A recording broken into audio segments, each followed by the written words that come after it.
ভাইয়া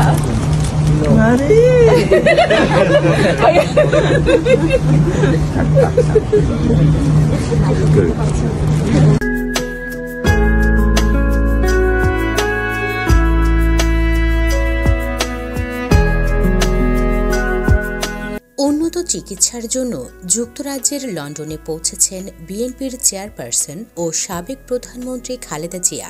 যুক্তরাজ্যের স্থানীয় সময় আজ বুধবার সকাল ৯টা ৫ খালেদা জিয়াকে বহনকারী উড়োজাহাজটি লন্ডনের হিথ্রো বিমানবন্দরে অবতরণ করে। বেগম খালেদা জিয়া যখন লন্ডনের হিথ্রো আন্তর্জাতিক বিমানবন্দরে পৌঁছালেন তখন তার বড় ছেলে তারেক রহমানের চোখে ছিল অশ্রু সজল উচ্ছ্বাস। ৭.৫ বছরের দীর্ঘ অপেক্ষা শেষে আজ মা ছেলের দেখা হলো। তারেক রহমান মাকে প্রথম দেখেই এগিয়ে যান এবং মাকে জড়িয়ে ধরেন। মা ছেলের এই আবেগঘন মুহূর্তটি দেখে উপস্থিত সবাই মুগ্ধ হয়। বেগম খালেদা জিয়ার চোখেও ছিল আনন্দাশ্রু।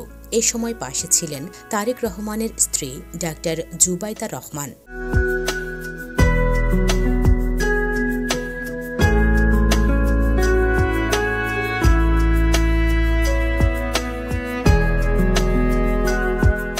এদিকে খালেদা জিয়াকে লন্ডনে স্বাগত জানাতে হিথ্রো বিমানবন্দরে যুক্তরাজ্য বিএনপির নেতাকর্মীরা ভিড় করেন। তারা বিমানবন্দরের বাইরে তাদের নেত্রীর জন্য দীর্ঘক্ষণ অপেক্ষা করেন। এই সময় তাদেরকে স্লোগান দিতে দেখা যায়। বুধবার বিকেলে খালেদা জিয়ার সফরসঙ্গীদের বরাত দিয়ে এসব তথ্য গণমাধ্যমকে জানিয়েছেন বিএনপির মিডিয়া সেলের সদস্য সাইরুল কবির খান।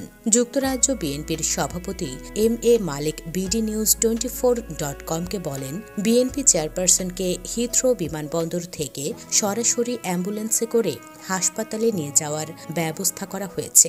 মালিক বলেন, বিমানবন্দরে তিনি সহ লন্ডন বিএনপির জেনারেল সেক্রেটারি কয়সর আহমদ ও জিয়া ফাউন্ডেশনের ইউরোপীয় কোঅর্ডিনেটর কামাল উদ্দিন আছেন। প্রাথমিক পরিকল্পনায় খালেদা জিয়ার লন্ডন হয়ে যুক্তরাষ্ট্রে যাওয়ার কথা হলেও এখন যুক্তরাজ্যের হাসপাতালে চিকিৎসা নেওয়াই চূড়ান্ত হয়েছে। যুক্তরাজ্যে বিএনপি চেয়ারপারসন খালেদা জিয়া ভর্তি হবেন লন্ডন ক্লিনিকে, যেখানে ব্রিটিশ রাজপরিবারের সদস্যদের পাশাপাশি ধনাঢ্য ব্যক্তিরা চিকিৎসা নিতে যান।